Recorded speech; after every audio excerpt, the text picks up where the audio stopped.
sur TV8 Mont-Blanc pour le premier 7 Award de la semaine après un week-end d'élection où tout le monde est allé voter sur le plateau. C'est bon, vous avez rempli votre devoir de citoyen. C'est parfait, il y aura un deuxième tour la semaine prochaine, je vous le rappelle quand même, hein, c'est important. On parlera dans la deuxième partie de cette émission d'un rendez-vous qui devrait attirer immanquablement beaucoup de monde. C'est le premier, on a bien dit le premier festival du polar du lac d'Annecy et son organisateur est avec nous. René Villermoz, bonjour René. Bonjour. Alors, est passionné par le polar, forcément, puisque sinon vous n'auriez pas organisé de festival sur le polar. Oui. Je suis passionné de littérature en général et du polar en particulier. Voilà, polar littéraire, polar télé, polar cinéma. Oui, enfin, j'ai surtout voulu faire cette année sur le polar français, puisqu'on parle, il y a beaucoup de salons du livre du polar, et pas beaucoup de Français invités, à mon avis. Bon, donc cette année, c'est uniquement le polar français. Bon, mais très bien, on en parlera dans la deuxième partie, vous êtes d'accord, hein? Regardez, on a le petit flyer qui est ici. On en parlera mieux tout à l'heure. Un super programme, notamment une balade sur un bateau, avec des lectures. Moi, ça va être au poil. Mais pour la première partie de cette émission, on va s'intéresser aux insectes. Les insectes, alors ça c'est une grande surprise. Les insectes sont nos amis, le saviez-vous, mesdames et messieurs? C'est à découvrir, entre autres choses, évidemment, au centre de la nature montagnarde, au château des Rubins, à Salanches, est-il besoin de le préciser. Et pour nous en parler, deux invités, Thomas Siméon, qui est animateur nature et qui précisément spécialisé, j'allais dire, dans cet univers très fourmillant des insectes. Passionné même. Je le dis passionné, non? Bonjour Thomas, merci. Bonjour. Et puis Nicolas Ponson, chargé de la communication. Bonjour. Il y a tellement de choses à voir au centre de la nature montagnarde. Ça va de l'histoire des glaciers, en passant par l'histoire des Alpes, jusqu'aux insectes. Et aux animaux. Et aux animaux, oui, en c'est général. vraiment une vraie ruche fourmillant de plein de projets et puis de plein de belles choses à voir. Et puis dans le beau cadre du château des Rubins à Salanches, avec ce panorama unique à Salanches sur le massif du Mont Blanc, c'est absolument extraordinaire. Il y a du monde, les gens s'intéressent vraiment à l'histoire, ne serait-ce que l'histoire géologique par exemple des Alpes du Nord. Alors, c'est au départ un sujet qui parfois peut inquiéter un petit peu, peut paraître difficile, mais dès qu'on arrive à capter l'attention, on se rend compte que c'est passionnant. C'est passionnant. Et nous, on a plein de ressources pour parler de tout ça. Bon, on va en parler dans un instant. On va revenir peut-être d'abord avec Thomas sur le thème de ce rendez-vous. Les insectes sont nos amis, il faut les aimer aussi. Ce qui sous-entend qu'ils nous aiment, je ne savais pas. Oui, et puis ils nous rendent aussi un grand service. Et donc, oui, je fais une conférence sur les insectes auxiliaires. J'allais le dire, c'est le 14 juin. Le 14 juin. Donc, qu'est-ce qu'un insecte auxiliaire? C'est ça, c'est une grande question. Très bonne question, merci de l'avoir posée. C'est la grande question. Donc, un insecte auxiliaire, c'est un insecte qui a un effet bénéfique pour l'homme. Donc, tout le monde connaît les abeilles. Donc, on a les pollinisateurs. Après, on aura des insectes prédateurs et aussi des insectes qui vont dégrader la matière morte, les cadavres, tout ça. Donc ils sont très utiles et on a besoin d'eux. Et souvent on les oublie et c'est ça le gros problème. Et de l'autre côté, on a ce qu'on appelle les insectes ravageurs, ceux qui vont nuire à l'homme. Et alors il n'y a pas de bons et de mauvais insectes, il n'y a que des insectes parce que la nature a besoin de tous ces insectes. La nature marche en équilibre. Et si on bouleverse cet équilibre, eh ben, on a quelques problèmes. C'est ce qu'on voit souvent dans les champs agricoles, on a des ravageurs qui viennent et qui mangent toutes les récoltes. Et donc, par le biais de cette conférence, c'est essayer de réconcilier l'homme avec ses insectes pour les accueillir à la maison et essayer de réduire sa consommation en produits phytosanitaires, parce que c'est un gros problème en ce moment. Ouais, alors c'est vrai que les produits phytosanitaires, on en a parlé, on suppose que ces produits-là sont en partie responsables du mal-être ou du malaise qui frappe l'univers des abeilles. On avait encore un sujet la semaine dernière dans le JT sur TV8 Mont-Blanc avec un apiculteur qui constate chaque année ces abeilles disparaître et des ruches qui sont abandonnées, les abeilles meurent. Mais il n'y a pas que les abeilles qui sont concernées manifestement. Mais déjà, c'est vrai qu'on parle beaucoup d'abeilles mellifères, mais il y a beaucoup d'espèces d'abeilles aussi. Et moi je vais vous poser une question, est-ce que vous savez combien il y a d'espèces d'abeilles en France? Pas du tout, non. Il y a 1000 espèces d'abeilles. Et les gens ignorent. Et toutes ces abeilles vont aussi polliniser les fleurs et vont souffrir aussi beaucoup de ces produits phytosanitaires. Et c'est tous les insectes aussi qui sont concernés, donc c'est un gros problème. Qu'est-ce qui pique? C'est les abeilles ou les guêpes? Les deux. Ah, les deux, d'accord. Oui, les deux. Sauf que la guêpe va vous piquer plusieurs fois. L'abeille, une fois qu'elle pique, elle finit par mourir, quoi. Donc elle se sacrifie pour la colonie. Donc voilà, donc les produits phytosanitaires, oui, c'est un gros problème parce la France, c'est le premier pays consommateur de produits phytosanitaires. On est le troisième au monde. Donc c'est plutôt pas mal quand même. Oui, et c'est pas forcément d'ailleurs lié qu'à l'agriculture. Non, parce que... C'est quand souvent, hein, quand on achète des produits pour son jardin, c'est les mêmes. On prend des produits qui sont d'une haute toxicité, puis après on arrive, voilà, des légumes du jardin. Oui, puis souvent c'est dans un emballage vert, histoire de dire que c'est écolo, mais pas du tout, quoi. Mais oui, le particulier, c'est 10 000 tonnes de produits phytosanitaires par an. Ouais, c'est impressionnant. Et donc après, ça va emmener plein de pollutions, comme on parle souvent des rivières, donc une mauvaise qualité d'eau, donc après une perte de biodiversité, tout ça. Et qui dit mauvaise qualité d'eau des rivières, dit aussi mauvaise qualité d'eau dans les robinets, quoi. Donc c'est un impact aussi sur la santé, pas que sur les insectes ou la biodiversité, mais sur nous aussi. Alors, c'est une conférence qui s'annonce effectivement passionnante par vos soins, j'allais dire, parce que vous maîtrisez bien le sujet. Le 14 juin, mesdames et messieurs, vous avez pu le relever sur le 19h30. À partir de 19h30, effectivement, au centre de la nature montagnarde à Sallanches. Une question quand même à vous poser. Nous, néophytes, je veux dire, comment fait-on, pour reconnaître l'insecte qui nous veut du bien de celui qui est là pour nous pomper le sang seulement? Et voilà, c'est pour ça qu'il faut venir à cette conférence, pour apprendre à les reconnaître. Parce que souvent, on connaît tous la punaise, quand on l'agace un peu, là, ça dégage. Oui, quand on l'écrase, elles sont mauvaises. Voilà, ouais. Donc c'est un souvenir d'enfance, pardon. Cette punaise est phytophage, elle mange les plantes, mais il y a d'autres punaises qui sont prédateurs, donc qui vont manger d'autres insectes. Et souvent, on les confond avec des ravageurs et on a tendance à traiter son jardin parce qu'on a vu cet insecte et en fin de compte, il était là juste pour nous rendre service. Donc voilà, il faut apprendre à les reconnaître pour éviter d'utiliser ces produits, quoi. Bon, alors on parlait effectivement de ces insectes, on parle des abeilles.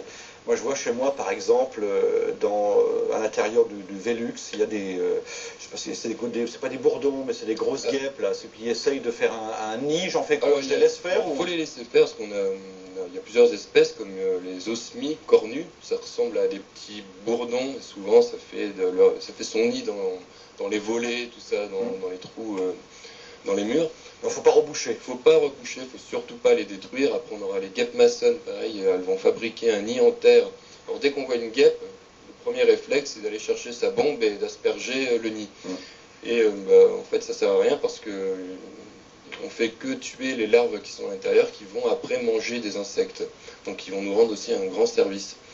Et c'est souvent ça, on ignore ce que font les insectes et puis le réflexe, c'est de sortir sa bombe et...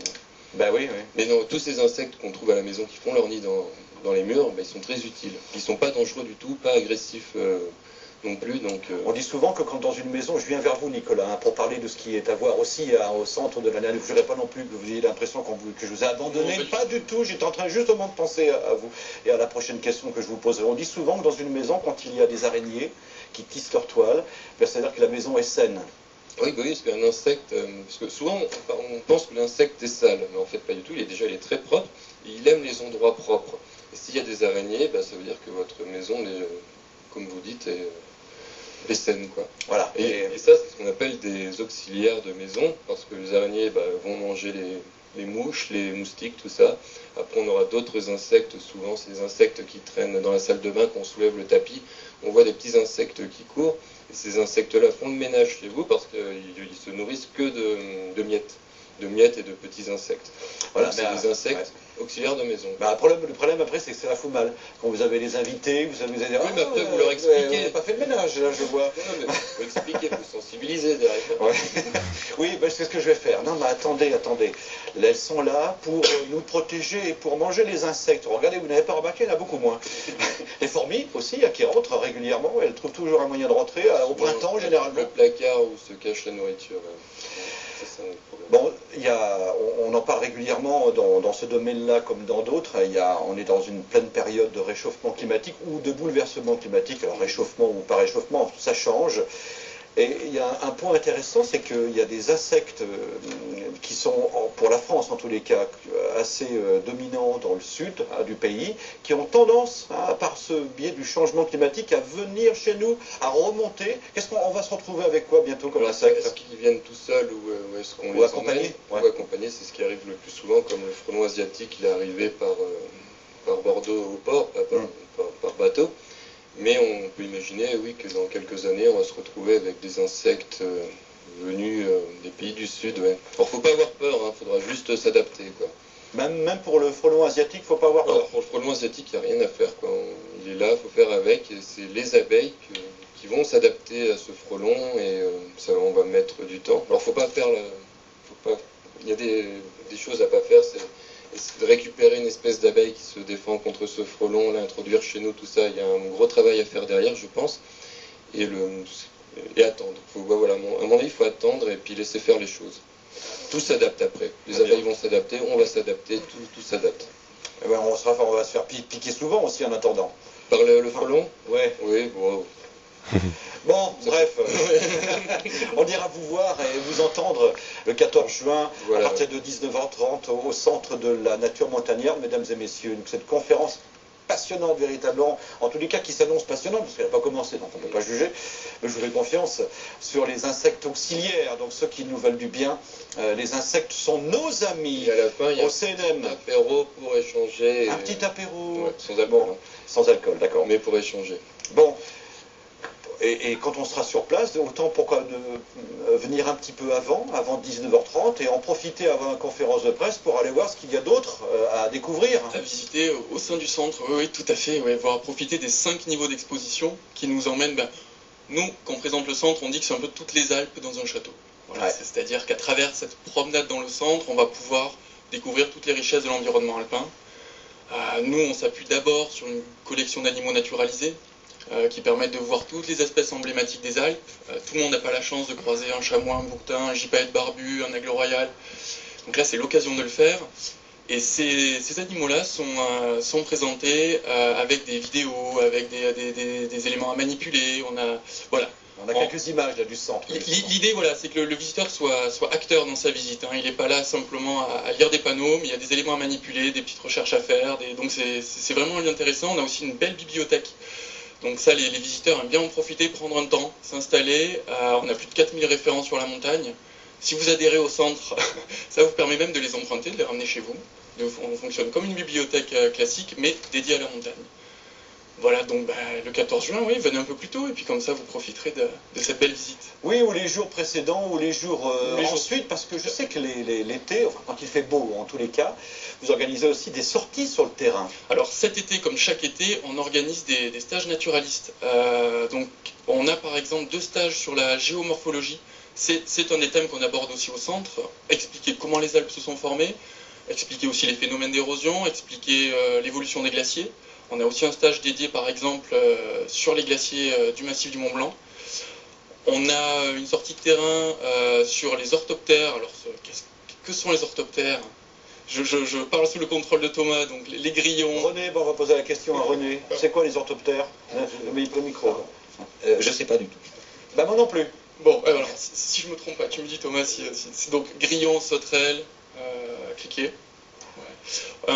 Un stage de découverte sur les araignées. Enfin, voilà, des stages à des thématiques différentes entre juillet et août. Ces stages durent de 2 à 5 jours, suivant les thématiques.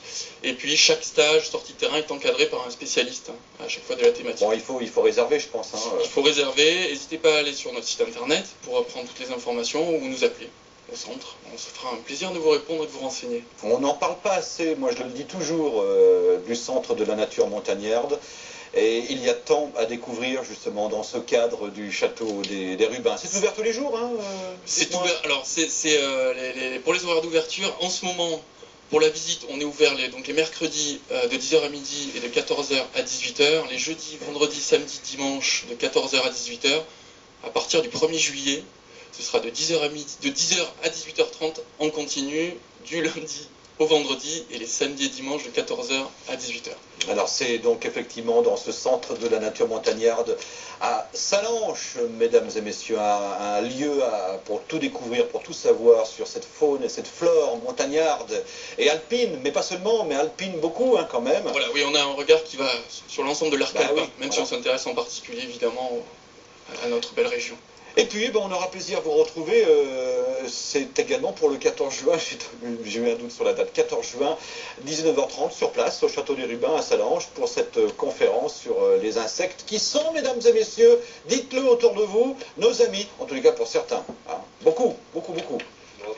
Moi, personnellement, ils sont tous mes amis. Bon. Eh bien, vous mettez quoi comme produit? De la citronnelle, c'est ça? J'ai une copine qui attire les moustiques. Ah, C'est c'est sympa. pas de souci à ce niveau-là. Je peux me promener dans la nature. Bon, merci. Vous restez un petit peu avec nous, vous aimez le polar? Ah oui, oui, oui. C'est vrai? En littérature? On est impatient d'écouter. Bon, on en parle dans un instant. J'ai 3 petites infos avant cela à vous donner dans 2 secondes à peine.